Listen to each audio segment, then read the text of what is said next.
So when you create your own template, you can pull out ideas way more quickly because you don't have to worry about organizing your stuff and routing your stuff.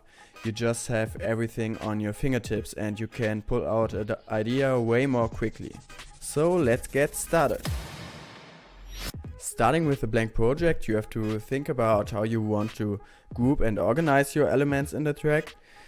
And there's really no right or wrong way. But there are certain ways that a lot of people work. So my general approach is to have my drums grouped, and in there I have another group with like main drums, top drums, cymbals, percussions, and then I have a whole group for my drop elements, a whole group for my intro elements. I have a group for my sub, and that's basically it. But I've seen a lot of different approaches, like you can do, for example, like an effect channel, you can do like a synths channel and leads channel and basses channel. You just have to find something that works for you.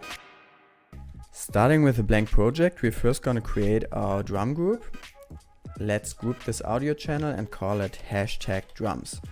The hashtag in front of the name is just to get a number, so I have a rough orientation of how many tracks I have in my track later on. Let's add a MIDI channel. You can work both in audio and MIDI.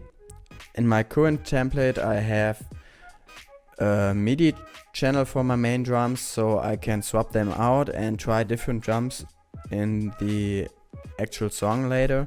So it really depends how you want to do it. Let's call this channel kick, and let's create another MIDI channel, call it snare. Let's put a sampler on here, on both of them, so we can put our drum samples later in there.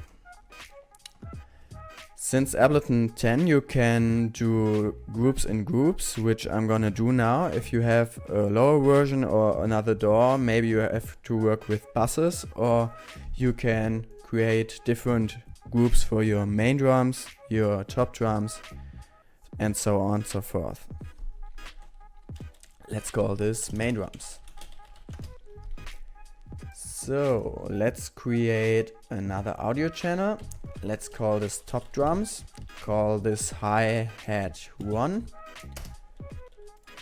Let's make another one hi-hat 2. So just we have like two channels for different hi-hats, maybe a closed hi-hat, maybe a open hi-hat. I also like to have a crash and a ride for my top drums. Then you can have another channel for your build drums. Here I have like a build snare, a build kick, a build clap. Let's go back to this one, build kick, have it in front of the snare. And yeah, maybe like a build crash, and this is it for the build-up drums. Let's create another channel called percussions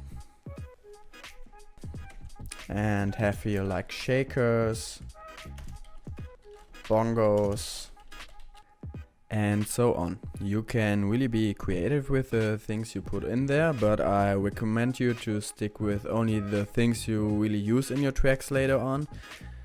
Probably you have to make a few tracks with your template, and then you recognize that you use certain things and you miss certain things, so you're gonna edit your template. And yeah, I just recommend you not to start with like over 100 tracks, because that's just too much to work on at once and you're never gonna use them all.